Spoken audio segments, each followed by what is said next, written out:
खींचेंगे हम लोग। तो भगवान थोड़ा बड़े हो रहे हैं ठाकुर जी। उनका नाम तो कृष्ण ही है। और कृष्ण माने क्या होता है, आपने कल सुना था रात में। कृष्ण माने होता है जो सबको आकर्षित करे अपनी ओर, सबको खींचे। तो भगवान थोड़ा बड़े हुए और ज्यों देहरी के बाहर निकले, गांव की गलियों में आए, तो हजारों ग्वाल बाल भगवान की ओर खींचे और भगवान के सखाओं की मंडली बड़ी विशाल तैयार हो गई। कुछ लोग होते हैं जो अट्रैक्टिव होते ही हैं। कुछ आप अपने गांव में देख लो, कुछ बच्चे ऐसे होते हैं जिनके 50-60 मित्र होते हैं। वो जहां बैठेंगे 10-50 लड़के उनके आसपास रहेंगे। और कुछ लोग हैं लड़के ही लेकिन ऐसे रुक्खड़ होते हैं कि उनके अगल बगल कोई नहीं होता, उनके एक को दोस्त नहीं होता। सच कहूं तो मैं भी कुछ वैसे हूं, रुक्खड़। हमारा एक को दोस्त आज तक नहीं बना, न पढ़ाई के दौरान न आजो कोई नहीं। और बिल्कुल सही बोल रहा हूं, मेरा एक भी दोस्त कोई टिकता नहीं मेरे पास। लोग आते हैं और बस रूखा आदमी हूं मैं, आते हैं और निकल लेते हैं पतली गली से। अभी आज एक सवेरे आए थे और बोले, हम बताएंगे नहीं नाम, बोले हम लोग बहुत करीब थे, आजकल छूट गए हैं। हमने कहा भगवान जो जो छुड़ाता जाए वो अच्छा होता है। जितना छूटता जाए दुनिया से उतना बढ़िया होता है। हाँ, दुनिया में क्या है, ये तो जितना कम पड़ता जाए संसार का बवाल उतना बेस्ट होता है। तो पता नहीं क्या नेचर है, मैं किसी को आज तक दोस्त नहीं बना सका। न कक्षा में कोई बन पाया, ना पढ़ाई में, ना लिखाई में, ना आज। चाहने वाले हैं बहुत, प्रेमी बहुत हैं, लेकिन दोस्त नहीं कोई है। सखा मेरा कोई नहीं, ना काहू से दोस्ती। लेकिन एक बात और प्लस पॉइंट है, जब एक को दोस्त नहीं है दुनिया में, तो फिर एक बात और भी है कि दुश्मन भी एक को नहीं है। दुश्मन भी एक को नहीं। जिसके दोस्त होते हैं उसके दुश्मनों फिर होते हैं, ये भी बात पक्की। जिसके दोस्त होंगे तो पक्का उसका अपोजिट दुश्मनों होंगे, लेकिन जिसका दोस्त है कोई नहीं है तो दुश्मनों कोई नहीं, सबकी मांगे खैर। तो भगवान तो कृष्ण है, वो तो सखाओं के सखा हैं। भगवान ने गीता में कहा है, सुहृदम सर्वभूतानाम, मैं सबका मित्र हूं, सबका सखा हूं मैं। तो भगवान के बहुत से सखा बन गए, श्रीदामा, मनसुखा आदि आदि आदि आदि। तो उनकी सखाओं की मंडली में कुछ ग्वाल बाल थोड़ा दुबले थे। तो भगवान ने एक दिन दुबले लोग ग्वालों से कहा कि यार इतना माखन होता है, इतना दूध दही के सब भंडार भरे पड़े हैं, और तुम लोग इतने कमजोर क्यों हो? कस के माखन खाया करो, खूब मोटे हो जाओ। तो ग्वालों की आंखों में आंसू आ गए, कन्हैया यही तो प्रॉब्लम है, हम लोग माखन खाने को पाते ही नहीं। क्यों? कंस का ऐसा जबरदस्त आदेश है कि सारा माखन मथुरा पहुंचाओ, गौवें चराओ, दूध लगाओ, जमाओ, मथो, लेकिन जब माखन निकले तो सब मथुरा पहुंचाओ, हमारे मल्ल खाएंगे, पहलवान। तो कंस के भय से, और एक आदेश और उसका है, जो माखन नहीं भेजे तुम लोग मथुरा, तो हम भेजेंगे बुलडोजर यहां से, जेसीबी मशीन, और तुम्हारा पूरा ब्रज जो है वो सब हम उखाड़ के फेंक देंगे, सब रौंद डालेंगे पूरा, भेज के बुलडोजर और रोलर पीछे से। तो कंस के भय से हमारा सबका माखन मथुरा पहुंच जाता है। गौवें हम लोग चराते हैं, जमाते हम लोग हैं, मथते हम लोग हैं, और क्रीम निकलती है, माखन तो सब मथुरा के राक्षस खाते हैं। तो भगवान बहुत रुष्ट हुए इस बात से, गौवें हमारी और खाएं, माखन खाएं मथुरा के राक्षस, यह अन्याय है। और तुम लोग अन्याय सह रहे हो, चुपचाप अन्याय को बर्दाश्त कर रहे हो। जानते हो ग्वाल बालों, और आप भी जान लो मित्रों, शास्त्रों में लिखा है अन्याय करना भी पाप होता है, और अन्याय को चुपचाप सह लेना भी पाप होता है। बिना उसका विरोध किए चुपचाप सह जाओ, ये भी आप अच्छा नहीं कर रहे हो, पाप ही कर रहे हो। अन्याय का थोड़ा विरोध होना चाहिए। अन्याय का विरोध जब नहीं होता है तो अन्याय को खाद मिल जाती है। कोई बुराई दिखे समाज में, कोई अन्याय होता दिखाई पड़े और चुपचाप सब लोग सह लो, कुछ बोलो ना, तो उसको आप खाद दे रहे हो, वो और बढ़ेगा, फिर वो कम नहीं पड़ेगा और बढ़ेगा। जैसे कोई घूसखोर अधिकारी आए और उसको बस चुपचाप 100 रुपए देते रहो, अपना काम कराते रहो, तो वो और बढ़ेगा, वो और बढ़ेगा।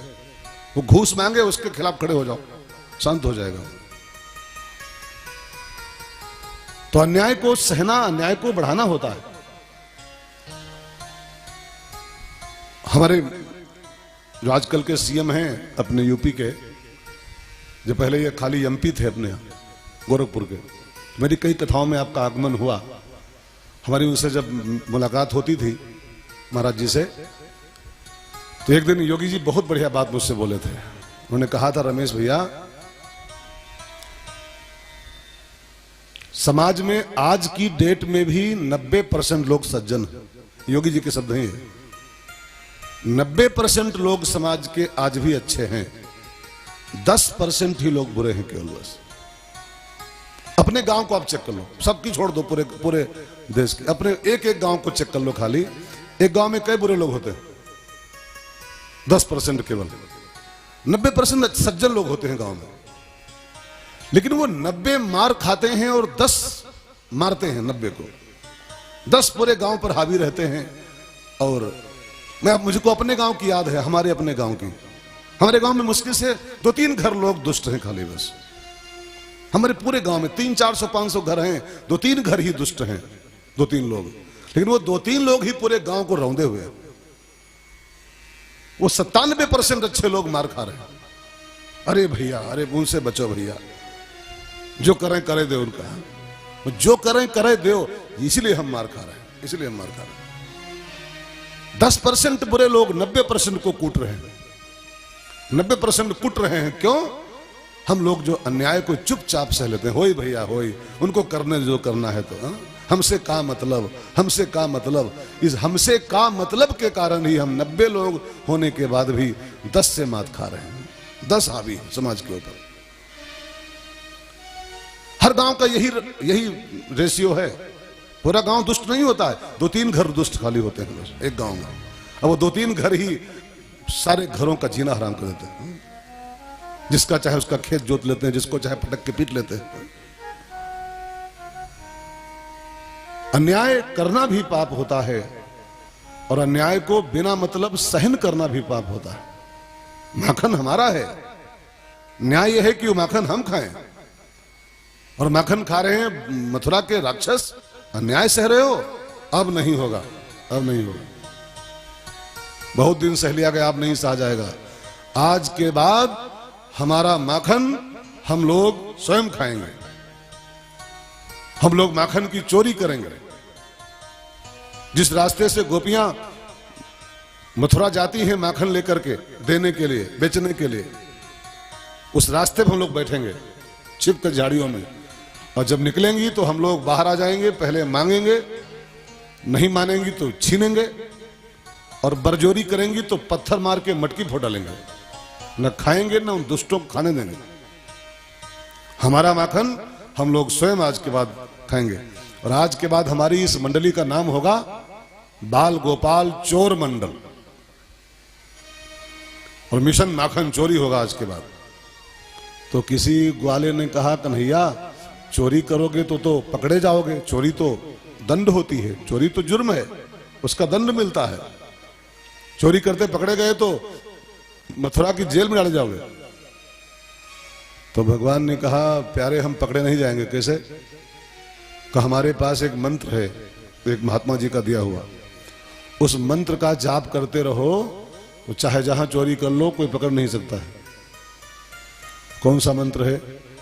तो भगवान ने कहा मंत्र है कफल्लम कफल्लम, राम राम नहीं, श्याम श्याम नहीं, कफल्लम कफल्लम, कफल्लम कफल्लम कफल्लम कफल्लम बोलते रहो, और चाहे जहां चोरी कर लो, चाहे जिसके यहां चोरी कर लो, मजाल है कोई पकड़ ले। पुलिस फेल हो जाएगी, सीआईडी फेल हो जाएगी, सीबीआई फेल हो जाएगी, बस कफल्लम कफल्लम जपते रहो और चाहे जहां चोरी कर लो। लेकिन प्यारे भर्रो वालों, इस मंत्र को याद मत करिएगा, हाँ, कि रमेश महाराज बताए गए हैं, कफल्लम कफल्लम बोलो चाहे जहां चोरी के लो। ये मंत्र खाली ग्वाल वालों के लिए है, नॉट फॉर यू। इसका प्रयोग मत करना, बहुत पिटाई होगी है। मारे लाठी, पहले मरे हैं गांव वाले, फिर मरे हैं पुलिस वाले है?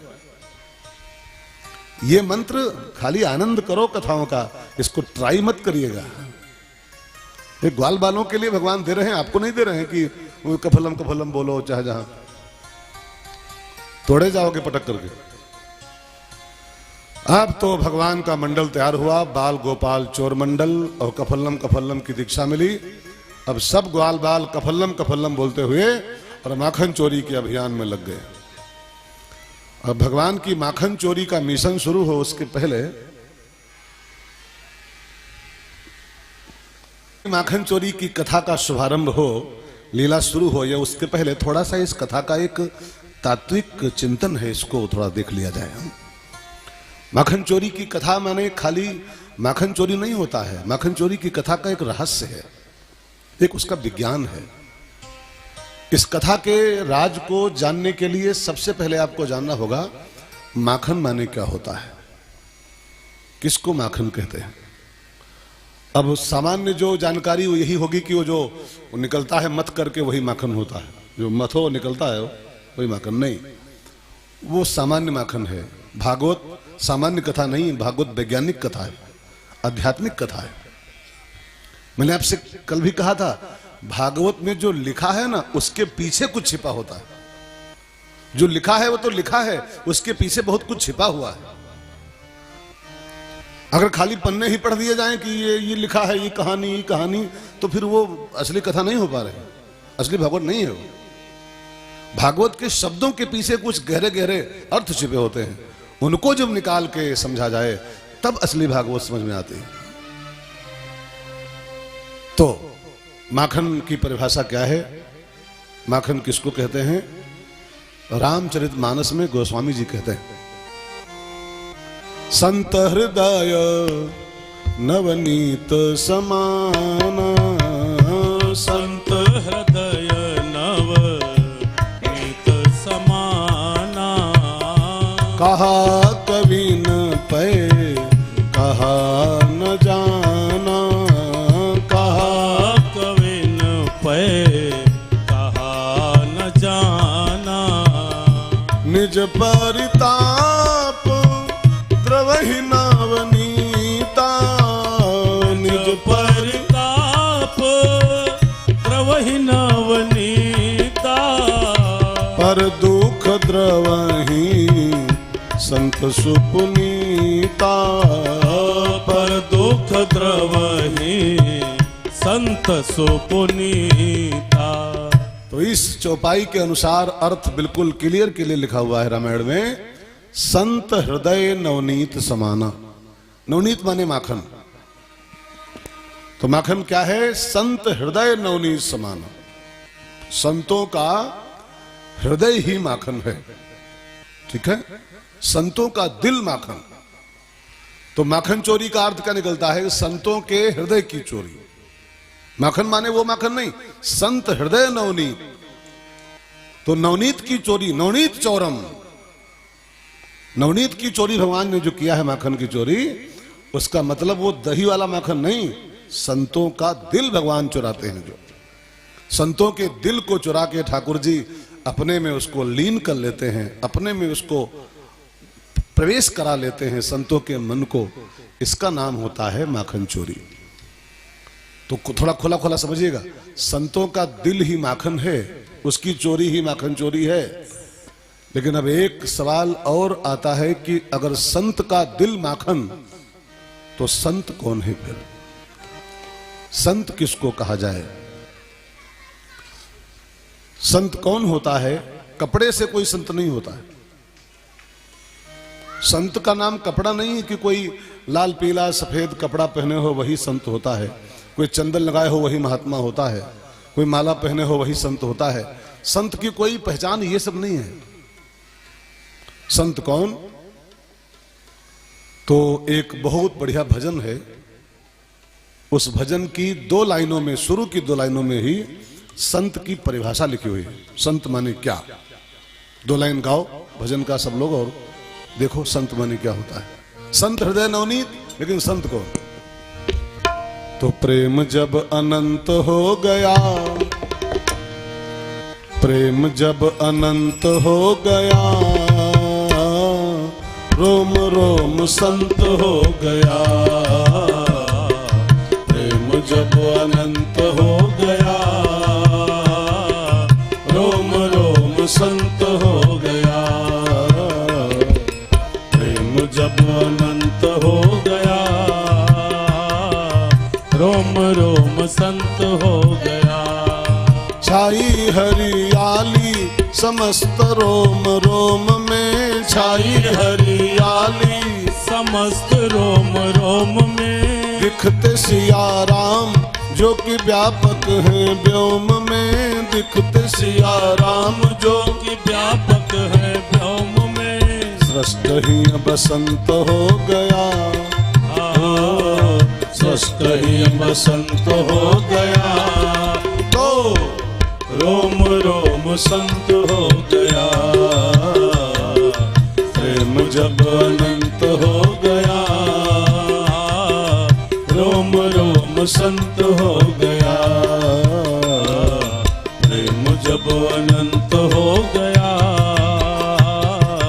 रोम रोम संत हो गया। अब इस भजन के अनुसार बिल्कुल खुलासा अर्थ निकल रहा है।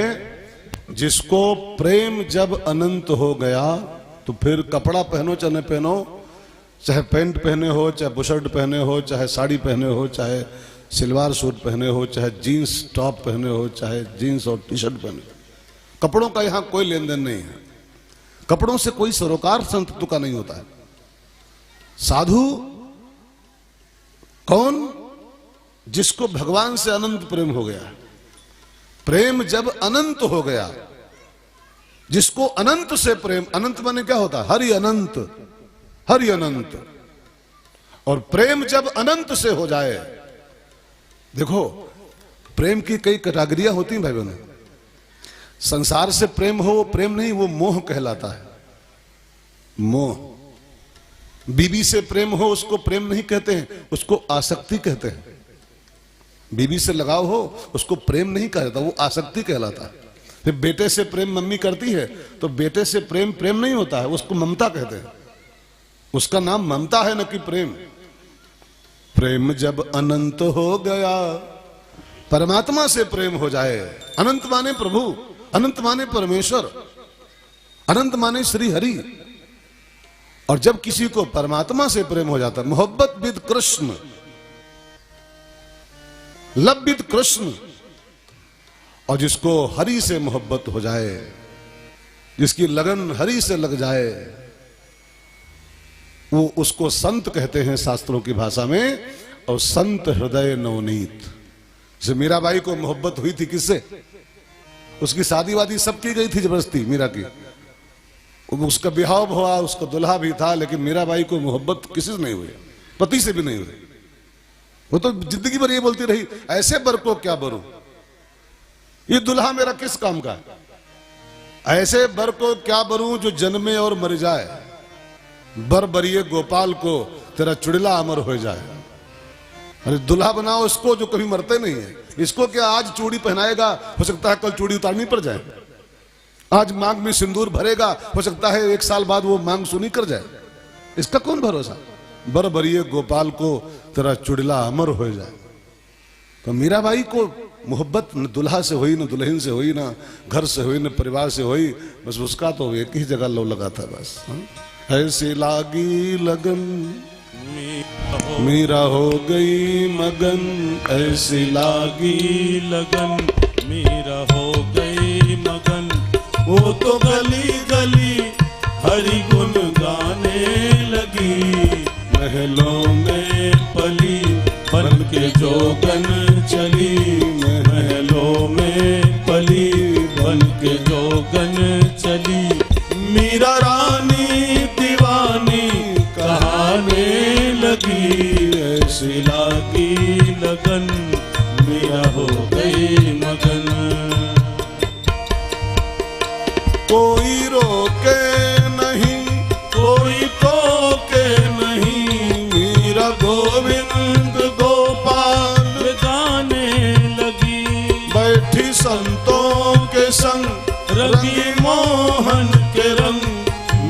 प्रेमी प्रीतम को मनाने लगी, वो तो गली गली हरि गुण गाने लगी। ऐसी लागी लगन मीरा हो गई मगन, ऐसी लागी लगन मीरा हो गई मगन। तो प्रेम जब अनंत हो गया तो फिर कपड़ा चाहे जो पहने हो, रोम रोम संत हो गया। और संत हृदय नवनीत समाना, तो संतों के हृदयों की चोरी, प्रेमियों के हृदय की चोरी ही वास्तव माखन चोरी कहलाती है। तो ये गोपियों के माखन की चोरी भगवान ने जो किया है ना, ये गोपियां कोई खाली महिलाएं नहीं है। ब्रज की गोपियों को खाली स्त्री मानना, खाली नारी मानना अपराध है। गोपियां नारियां नहीं है। गोपी मतलब नारी नहीं होता है कि वो लड़कियां थी सब ब्रज की हो। गोपी शब्द का अर्थ जानते क्या होता है? स्त्री नहीं, लड़की नहीं। दो शब्दों से बनता है गोपी, दो अक्षरों से, गो प्लस पी इज इक्वल टू गोपी। गो माने क्या होता है? इंद्रियां। गो भी इंद्रिया ही है, वेद में लिखा हुआ। गो माने इंद्रियां, कान, आंखें, नाक वगैरह वगैरह, ये गो कहलाती है। और पी माने पीने वाला। क्या पीने वाला? दारू नहीं, गोभिर इंद्रिय ही भक्ति रसम पिबती इज इक्वल टू गोपी। जो अपनी हर इंद्रिय से भगवान के प्रेम का पान कर रहा है, आंखों से दर्शन कर रहा है, कानों से कथा सुन रहा है, जिह्वा से उसी का नाम ले रहा है, हाथों से परमात्मा की सेवा हो रही है, चरणों से उसी के तीर्थों की यात्रा हो रही है, जिसकी एक एक गो भगवान के प्रेम को पी रही है, उसका नाम होता है गो एंड पी। लड़की वड़की नहीं कि वो गोपियां लड़कियां थी। लड़कियों पर मत रहने रहिएगा कि लड़कियां थी, वो सब भगवान के प्रेम की मूर्तियां थी। इनका एक एक रोम रोम श्याम रंग में रंगा हुआ था, श्याम रंग में। और जिसको अनंत प्रेम भगवान से हो गया हो, उसका नाम होता है संत। और गोपियां ये सब महात्मा हैं। चैतन्य महाप्रभु से एक पत्रकार ने पूछा, चैतन्य जी से, बंगाल के संत चैतन्य, उनसे किसी संत ने पूछा, पत्रकार ने, कि चैतन्य जी गोपी माने क्या होता है? गोपी किसको कहोगे आप? जो भागवत में गोपी वगैरह आया है शब्द, इसको आप क्या कहोगे? कि इसकी परिभाषा क्या करोगे आप? तो चैतन्य महाप्रभु ने गोपी शब्द की एक बड़ी अद्भुत परिभाषा किया था। गोपी कौन? चैतन्य जी की परिभाषा है। उन्होंने उत्तर दिया, प्रेम सन्यासी ही गोपी है। प्रेम सन्यासी। तो प्रेम सन्यासी कौन होता है? तो चैतन्य जी ने कहा, एक होता है वस्त्र सन्यासी, एक होता है प्रेम सन्यासी। एक कपड़ा रंग ले खाली, गेरुआ कपड़ा में, नारंगी रंग में रंग ले कपड़े, और खाली कपड़ों से सन्यासी हो जाए तो वस्त्र सन्यासी है। लेकिन जो अपने जीवन को भगवान के प्रेम में डुबो दे, जो अपने जीवन के एक एक रोम रोम को भगवान के प्रेम में सराबोर कर दे, उसका नाम प्रेम सन्यासी होता है। और ये गोपियां सब प्रेम सन्यासिनियां थी, सब प्रेम सन्यासी। ये सब भगवान के प्रेम की मूर्तियां हैं। गोपियां पूजा नहीं करती थी, गोपियां यज्ञ नहीं करती थी, गोपियां कोई तीर्थ यात्रा नहीं करती थी, लेकिन गोपियां भगवान से प्रेम करती थी। और जिसको भगवान से प्रेम हो जाए, उसकी सारी पूजा पूरी हो गई, उसका सारा तीर्थ व्रत पूरा हो गया, उसका सारा धर्म कर्म पूरा हो गया। क्यों? क्योंकि सबसे बड़ी पूजा ही प्रेम है, सबसे बड़ा धर्म ही प्रेम है, सबसे बड़ा कर्म प्रेम है, सबसे बड़ा अनुष्ठान प्रेम है, सबसे बड़ा तीर्थ प्रेम है। अरे मैं कहूं, सबसे बड़ी चीज का नाम प्रेम है। सूरदास ने एक बड़ा बढ़िया पद गाया था, सबसे ऊंची, सबसे ऊंची माने सबसे ऊंची, सबसे ज्ञान से ऊंची, वैराग्य से ऊंची, तपस्या से ऊंची, चारधाम से ऊंची, यज्ञ अनुष्ठान से ऊंची, दान पुण्य से ऊंची, सबसे ऊंची प्रेम सगाई, सबसे ऊंची प्रेम सगाई, सबसे ऊंची प्रेम सगाई, सबसे ऊंची प्रेम सगाई। दुर्योधन की मेवा त्यागी, दुर्योधन की त्यागी साध विदुर घर आई सबसे ऊंची प्रेम सगाई, सबसे ऊंची प्रेम सगाई सबसे ऊंची प्रेम सगाई, सबसे ऊंची प्रेम सगाई। प्रेम के बस अर्जुन रथ हाँ क्यों, प्रेम के बस अर्जुन रथ हाँ क्यों, प्रेम के बस अर्जुन रथ हाँ क्यों, प्रेम के बस अर्जुन रथ हाँ क्यों, भूल गए ठकुराई सबसे ऊंची प्रेम सगाई, सबसे ऊंची प्रेम सगाई, सबसे ऊंची प्रेम सगाई। जिसको परमात्मा से मोहब्बत हो वही संत है, और संत का हृदय ही नवनीत माखन है, और संतों के दिलों को चुरा करके, उनके मनों को चुरा करके अपने में लीन कर लेना, यही माखन चोरी है। मन भगवान में लग जाए, मन भगवान में रम जाए, मन भगवान में लीन हो जाए, यही तो माखन चोरी की लीला का रहस्य है। और एक बात और मैं कह दूं आपसे, ये मन भगवान में लगना नहीं चाहता है। इस मन को आप भगवान में लगा नहीं पाओगे। 1-2%, 1% लोग मुश्किल से होंगे दुनिया में जो योग और ध्यान और ये सब करके, कपाल भारती वगैरह, भले मन को लगा लें ठाकुर जी में।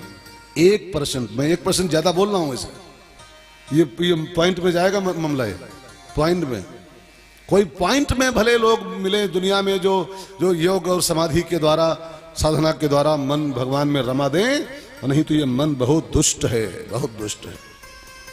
जितना इसे समझाऊं, जितना इसको ध्यान लगाओ, जितना इसको लगाओ भगवान में, उतना ही भागता है ये गोला बाजार की ओर, हाँ, बड़हलगंज की ओर, हाँ? ये कहीं ठहरता है? बहुत दुष्ट आइटम है मन ये।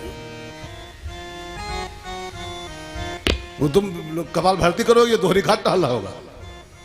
तुम पलथी लगाओगे, मन रुके, वो दोहरी घाट में राउंड रहा होगा। तो ये वही बन करी कहूं, चंचलम ही मना कृष्ण, ये मन बड़ा चंचल है, कैसे तेरा भजन करूं, ये मन बड़ा चंचल है, कैसे तेरा भजन करूं, जितना इसे समझाऊं, जितना इसे समझाऊं, उतना ये मचल जाए, जितना इसे समझाऊं, उतना ये मचल जाए, राधे तेरे चरणों की, श्यामा तेरे चरणों की, यदि धूल जो मिल जाए, सच कहता हूँ बस अपनी, ओ जी सच कहता हूँ बस अपनी, तकदीर बदल जाए, राधे तेरे चरणों की। इस मन को लगा नहीं पाओगे आप तो बस गोपियों की तरह भगवान से प्रेम करो। मन को लगाना आपके बस में नहीं है। भगवान से गोपियों की भांति प्रेम करना शुरू कर दो तो भगवान आपके मन रूपी माखन की चोरी कर लेंगे और चोरी करके उसको अपने लीन कर लेंगे। आप लगाने जाओगे तो आप हार जाओगे मन से, बड़ा प्रबल है। भगवान ने, अर्जुन ने गीता में मन के 4 लक्षण बताए हैं। मन के 4 लक्षण होते हैं। चंचलम ही मनः कृष्णः प्रमाथेन बलवत दृढ़म। मन के 4 लक्षण होते हैं। मन बहुत चंचल होता है, मन हमेशा प्रमथन किया करता है, मन बड़ा बलवान होता है और मन बड़ा दृढ़ होता है, जिद्दी। मन के 4 लक्षण होते हैं। चंचलम प्रमथन करने वाला बलवत दृढ़म। प्रमथन माने ये जल्दी किसी बात को स्वीकार नहीं करता है। अब यहां से कुछ बातें बताई जा रही हैं, लेकिन आपका मन है ये जल्दी कबूल नहीं करता है। वो अपना जरूर मथेगा बीच में। महाराज जी बोल रहे हैं, लेकिन महाराज जी बोल तो रहे हैं, लेकिन वो जब तक अपना नहीं मथ लेगा बीच में, वो मनबे नहीं करे बात। इसका नेचर है ये मन का। तो चंचल, प्रमथन करने वाला और बलवान और दृढ़। अब सोचिए, आपके बस का है? बड़े बड़ों को पटकनी मारता है तो आप किस खेत की मूली हो? इसलिए मन को आप लगा नहीं सकते हो। आप तो बस गोपियों की भांति भगवान से मोहब्बत करो तो आप संत हो जाओगे। और फिर संत हृदय नवनीत, और ठाकुर तो माखन चोर ही है। जो आप संत बनोगे त्यों आपके मन माखन बन जाएगा, और फिर भगवान आएंगे आपकी मटकी फोड़ के और आपका माखन चुरा के अपने में लीन कर लेंगे, उसको खा लेंगे। यही तो माखन चोरी का वास्तविक अर्थ है। अब हम लोग मानते हैं मटकी मटकी फोड़ना, और वो सब जो मानते हैं वो सब बातें हैं, खाली सब बातें। माखन चोरी का अर्थ वास्तव में ये है। तो भगवान की माखन चोरी लीला शुरू हुई। घर घर में जाना, मटकी उतारना, माखन खाना। लीला तो लीला ही है, वो तो वैसे ही होगी। अर्थ निकालने पड़ते हैं अलग से। तो चोरी कर तो डोले, चोरी कर तो डोले, श्याम मोते सुधो न बोले। चोरी कर तो डोले, श्याम मोते सुधो न बोले। चोरी कर तो डोले, श्याम मोते सुधो न बोले। चोरी कर तो डोले, सभी लोग गाओ प्यारे। श्याम मोते सुधो न बोले। दही मेरो खाए मटुकिया फोड़े, दही मेरो खाए मटुकिया फोड़े। दही मेरो खाए मटुकिया फोड़े। दही मेरो खाए मटुकिया फोड़े। माखन माट टटोले, श्याम मोते सुधो न बोले। माखन माट टटोले, श्याम मोते सुधो न बोले। चोरी कर तो डोले, श्याम मोते सुधो न बोले। चोरी कर तो डोले, अरे ताली सेवा करते हुए प्यारे न बोले।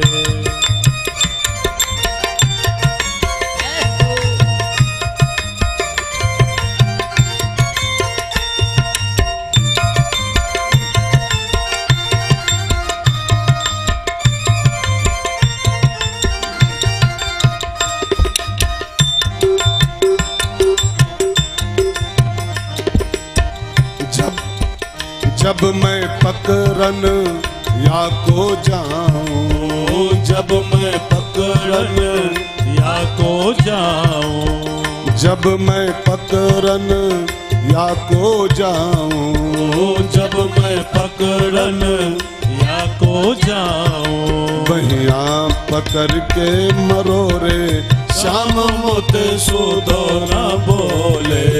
बहिया पकड़ के मरोड़े, श्याम मोते सुधो न बोले।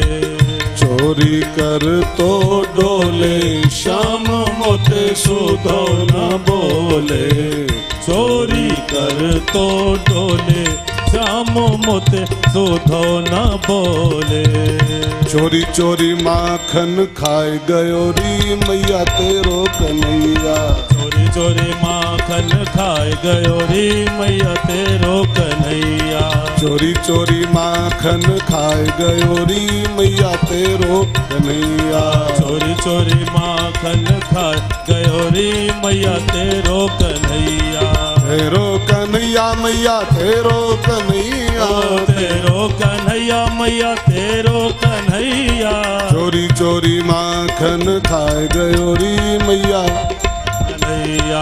चोरी चोरी माखन खाए गयो री मैया तेरो कन्हैया। चोरी चोरी माखन खाए गयो री मैया तेरो कन्हैया। अब आगे हमको नहीं आता है इसके, एक लाइन आती खाली बस है। हमने कहा थोड़ा आपको माखन खिला दे। तो भगवान की माखन चोरी शुरू हुई। गोपियां सब शिकायत करने आने शुरू हुई, मैया से रोज शिकायत, मैया संभाल ले लाला को अपने, जीना हराम किए है, मटकी फोड़ता है, मक्खन खाता है, फला। तो मैया ने कहा कन गोपियों, तुम लोग जब शिकायत करती हो ना माखन चोरी करता है, तो मैं इससे पूछती हूं, मैं इसके कान उखाड़ती हूं, पूछती हूं तूने माखन खाया? जानती हो क्या बोलता है? मैया मोरी मैं नहीं माखन खायो, भोर भयो गैयन के पीछे मधुबन मोह पठायो, चार पहाड़ बंसी बट भटक्यो, सांझ परे घर आयो। पूरा दिन तो व्यस्त रहते हैं, कहां मेरे पास समय है, आई एम टू बिजी। मैं बालक बहियन को छोटो छीको कह भी दिपायो, इतने ऊंचे छीका पर टांगती है मटकी, मैं कैसे पाऊंगा उसको? ये सब झूठी है। तू जननी मन की अति भोरी, इनके कहे पतियायो, इन झूठी की बात मान रही हो, झूठियों की, ये सब झूठ बोल रही है। कब झूठ क्यों बोल रही है? तो भगवान ने धीरे से कहा, मैया ये सब चाहती हैं कि हमारा ब्याह न होने पाए, ये सब हमसे प्रेम करती हैं, ये चाहती हैं जो ये इसका ये बदनाम हो जाएगा, तो इसका ब्याह नहीं होगा तो हमारी दाल गलेगी, तो ये सब हमारा ब्याह नहीं होने देना चाहती, तभी हमको ये चोर चोर कह रही हैं। भाई सब झूठी है।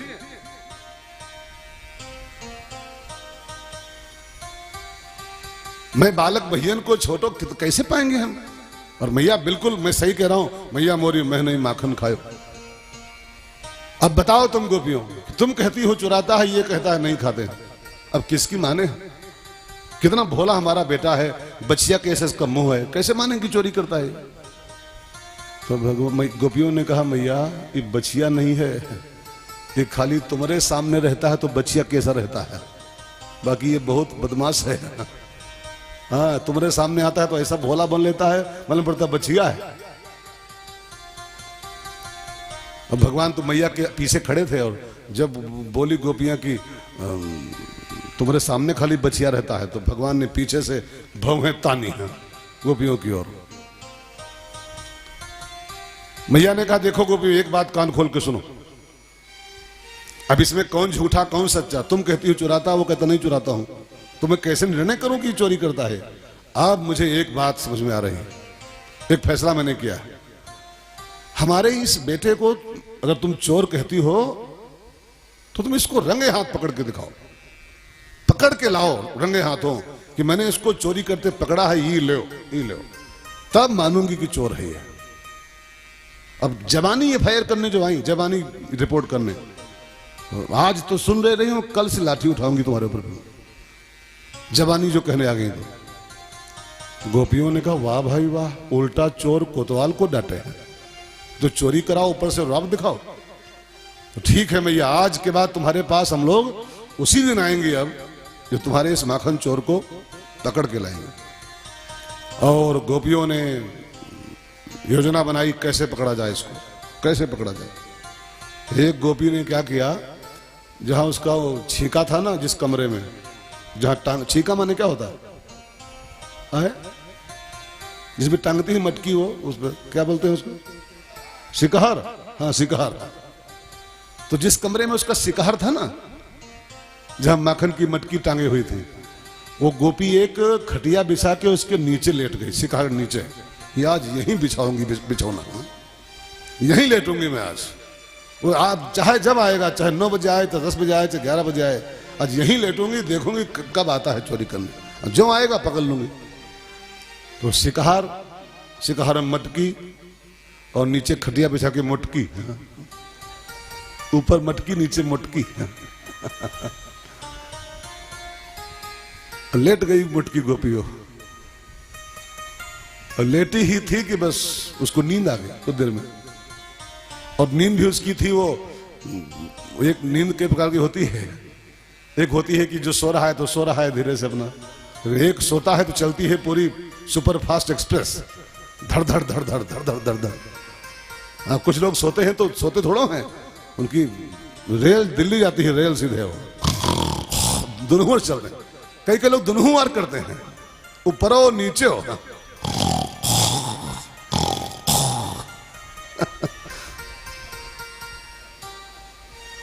तो उसकी डबल इंजन की ट्रेन थी वो, अब चालू हो गई उसकी डबल इंजन वाली ट्रेन। भगवान आए लेके गिरोह अपना, घर में दाखिल हुए, मुआयना किया, माखन कहाँ है, शिकार कहाँ है, माहौल क्या है। तो ग्वालों ने जब झांक झूक के देखा चारों ओर से, तो देखा शिकार है, मटकी है, लेकिन नीचे मुटकी है। और मुटकी भी डबल इंजन की गाड़ी चल रही है, धड़ धड़ धड़ धड़। तो भगवान ने कहा यार बड़ा खतरा है, अगर वहां अंदर जाएंगे और ये नीचे लेटी है ये तो जाग जाएगी, कैसे बनेगा। तो भगवान ने कहा आज एक नई तरकीब लगाते हैं चोरी करने की। कहा कौन सी। कहा आज हम लोग बिछाएंगे पाइपलाइन और चोरी करेंगे आज पाइपलाइन से। एक ग्वाले को आज्ञा दिया जाओ और तालाब पर से कमल की नाल नोच लाओ। एक कमल का फूल होता है ना, उसकी नाल बड़ी लंबी होती है, उसकी नाल कभी कभी 10 मीटर लंबी होती है, 20 मीटर लंबी, और आर पार पोल होती हो नली की तरह। एक लड़का गया और तालाब पर से बहुत लंबी नाल उखाड़ के लाया पानी। अब लोग अंदर नहीं आए, अंदर तो वो सो रही थी। विंडो पर से ही वो नली बढ़ाए और बढ़ा के उसको मटकी में घुसेड़ दी। नली थी, वो दिया उठ गया और नली डाल दी इसमें मटकी में, और अंदर नहीं गया, बाहर विंडो पर से ही नली से सब खींचना शुरू किया मक्खन। और जब नली से खिंचाई शुरू किया तो मटकी में गुड़गुड़ गुड़गुड़ की आवाज शुरू हुई। अब मक्खन खींचोगे तो कुछ आवाज आवे करेगी। जब मटकी में गुड़गुड़ाहट हुई तो मटकी जाग गई है। उसको लगा ये हुक्का कौन पी रहा है, गुड़गुड़ाहट कहां से आ रही। तो देखा वो विंडो पर से पाइप पड़ा हुआ है और आज सब ग्वाल बाल कन्हैया के साथ पाइपलाइन बिछा के चोरी कर रहे हैं। अब वो दौड़ी, पकड़ो पकड़ो, आज इन चोरों ने एक नया तरीका निकाला है। अब पकड़ो पकड़ो करती वो विंडो पर आ गई, और संजोग से उस समय कन्हैया नंबर पर था, कन्हैया पी रहा था उस समय मक्खन, और आ गई एकदम आगे से, पकड़ो पकड़ो। तो अब भगवान को एकदम आ गई तो उपाय क्या करें वो। तो भगवान ने क्या किया, मुंह में से पूरा भरा था ही दही, उनके पच से उसके मुंह पर कुल्ला कर दिया, और पूरा मक्खन सब उसके मुंह आंखों में सब पूरा डबाडब हो गया। और जब तक पहुंचे सब 9 2 11, और बेचारी खाली मुंह पहुंच रह गई, सब टीम पूरी गायब। एक गोपी का नाम था प्रभावती, उसने भगवान को पकड़ने की एक नई तरकीब इजाद किया। वो क्या की, एक घंटी बाजार से लाई और शिकार में घंटी बांधी, ऊपर मटकी नीचे घंटी बांधी, और छिप के बैठी एक कमरे में कि जब आएंगे और जो शिकार छुएंगे, मटकी छुएंगे, घंटी बजेगी, पकड़ लेंगे आकर। और घंटी बांध के वो छिप गई। अब भगवान आए उसके यहाँ। पहले तो चोर मुआयना करते हैं ना, पहले सब चेक करते हैं माहौल क्या है, एकदम नहीं चोरी करते हैं। और एक बात बताऊं, चोरी में कोई ना कोई भेदिया अवश्य होता है। जब जब सेंध हुंद खुदती है ना, तो चोरों क्या पता कि कौन माल कहाँ रखा है। कोई ना कोई ऐसा आदमी उनके साथ लग जाता है जो आपके घर का एक एक रोम रोम जानता है, कहाँ बक्सा रखा है, कहाँ जेवर रखे हैं। आखिर चोरों ने क्या पता यह बक्सा रखे हैं सब, कैसे पता उनको चलता है। चोरी जब भी होती है घरों में, उनके पीछे कोई ना कोई एक ऐसा आदमी राजदार लगा होता है जो आपके घर का पूरा माहौल जानता है, उसका उसमें हिस्सा होता है। खैर, तो अब सब आए, पहले मुआयना करते हैं चोर लोग माहौल क्या है। तो देखा तो शिकार है, मटकी है, लेकिन घंटी बंधी हुई, और जो छुएंगे घंटी बज जाएगी। ये घंटी नहीं है, खतरे घंटी है। तो भगवान ने कहा यार है तो खतरा, लेकिन अब माखन तो इसे खाना है। आ गए तो आ गए, वापस जाएं अब हार मान के, ये हमारे स्वभाव में नहीं। हम लोग चोरों के सरदार हैं। कफल्लम कफल्लम किस काम आएगा फिर। भगवान ने कहा मित्रों शुरू हो जाओ, कफल्लम कफल्लम, अब बनाओ सीढ़ी। कफल्लम कफल्लम जपते रहो, मन ही मानो, सीढ़ी बनाओ, अभी मैं उपाय लगाता हूं। अब सारे ग्वाल बाल कफल्लम कफल्लम बोलते हुए सीढ़ी बनाया से। और सीढ़ी का है कि बांस की नहीं, सीढ़ी बनाए, ग्वाल बाल ही बन गए सीढ़ी। सबसे मोटा ग्वाल नीचे घोड़ा बना, उससे हल्का उसके ऊपर, उससे हल्का उसके ऊपर, उससे हल्का, एक 10-12 ग्वाल बाल नीचे ऊपर घोड़ा बन गए, सीढ़ी तैयार। सबसे ऊपर कन्हैया जी गए, और जाके जो शिकार पकड़ा मटकी उतारने के लिए, घंटी बोलने को रेडी, रेडी फॉर ट्रिन ट्रिन।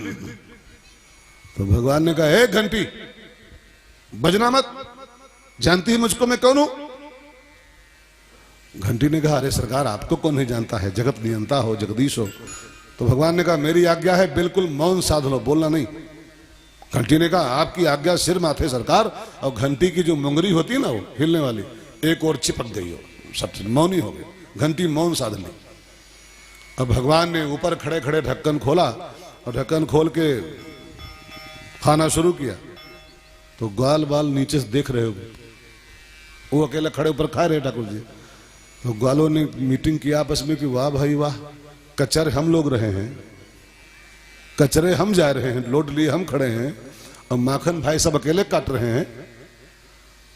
तो ग्वालों ने एक मीटिंग किया, गुप्त मीटिंग आपस में, सारे घोड़वा मीटिंग किए जो घोड़वा थे ना, कि आज इसको जरा सबक सिखाना है, इसको कचरते हम हैं रोज और माखन ये खाता है। सारे घोड़वा मीटिंग कर लिए और नीचे वाले घोड़वा से बोले, जो नीचे घोड़वा था उसका नाम था मंगल, नीचे वाला ग्वाला, कहा मंगल भैया तुम निकल के भागो। तो अब नीचे वाला घोड़वा निकल के भाग लिया। अब ऊपर के घोड़वा सब नीचे आ गए। अब बेचारे कन्हैया जी पकड़े वो शिकार लटके पड़े ऊपर, नीचे मैदान पूरा साफ। अब रस्सी कुछ कमजोर थी, वो शिकार वाली कई साल पुरानी थी, जब भगवान झूल गए तो वो टूट गई खट से, और टूट गई तो भगवान लेके शिकार और मटकी और घंटी सब धप से नीचे आए। ग्वालों ने कहा कन्हैया मजा आया, अकेले काट रहे थे। भगवान ने कहा मजा, बच गए, कमर टूट जाती है भाई, इतने ऊंचे से गिरे घप से। खैर जो हुआ हुआ, बैठो माखन खाओ सब लोग। अब सारे ग्वाल बाल बैठे गोल गोल गोलदारा बना करके, और भगवान बैठे बीच में लेके मटकी हो।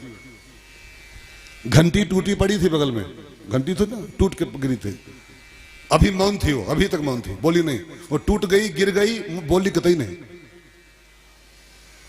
तो सब ग्वाल बाल बैठ गए, भगवान लेके बैठे बीच मटकी वो मक्खन वाली। तो ग्वालों ने कहा पहले आप एक और खा लो, भोग लगाओ, फिर हम लोग खाएं।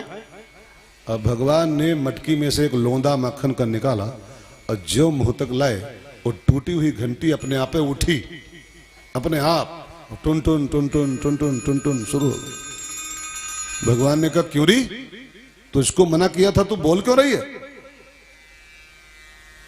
तो घंटी ने कहा सरकार गुस्सा मत करो, तुमने सीढ़ी बनाई हम बोली? कहा नहीं बोली।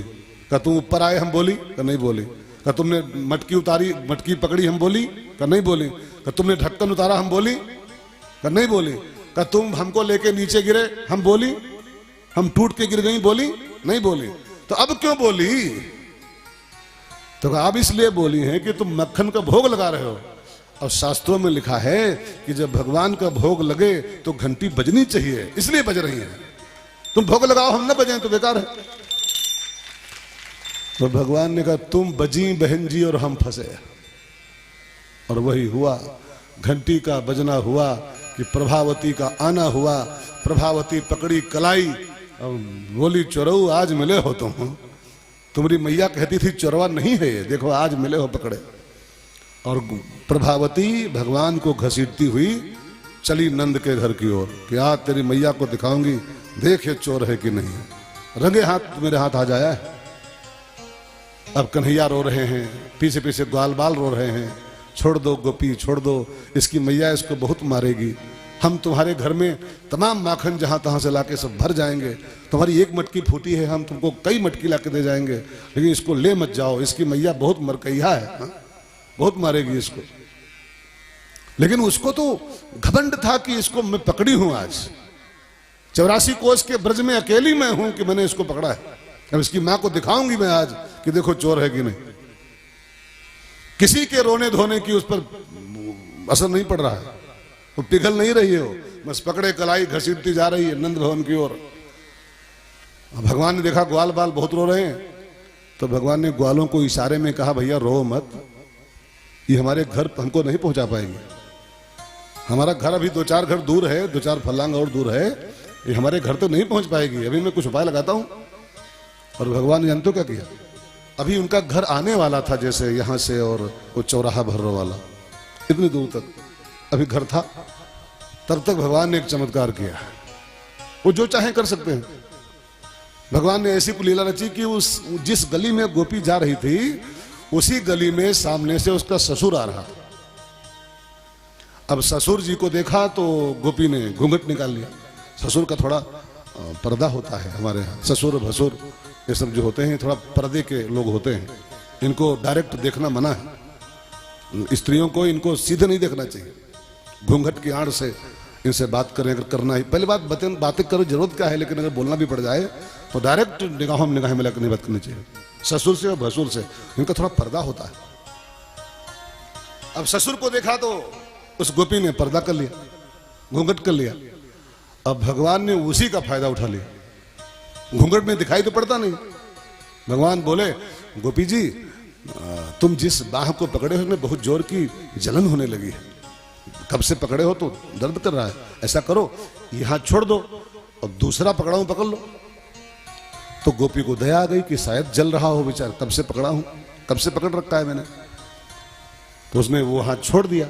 अब बोली दूसरा पकड़ाओ, और देख पा नहीं रही थी, घूंघट में थी वो। भगवान ने उसका फायदा उठाया था घूंघट का। जब हाथ छोड़ी भगवान का तो भगवान ने दूसरा हाथ अपना नहीं दिया उसको, उसी गोपी का देवर भगवान का मेंबर था, गिरोह का वो भी मेंबर था, वो भी बगल में था। भगवान ने धीरे से उसी को पकड़ा दिया, ले पकड़। अब उसको लगा कि कन्हैया का हाथ है, और देवर जी को थाम ली और चल पड़ी। और भगवान वहां से जो छूटे तो शॉर्टकट भागे, कोलिया कोलिया, और भाग के गोपी से पहले घर पहुंच गए।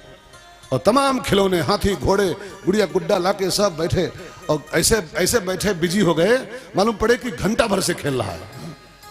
और मैया से बोल भी दिया इसी बीच में, मैया मैं तो आज भोर से कहीं नहीं गया हूं, सुबह से मैं खेल रहा हूं घड़ी पर।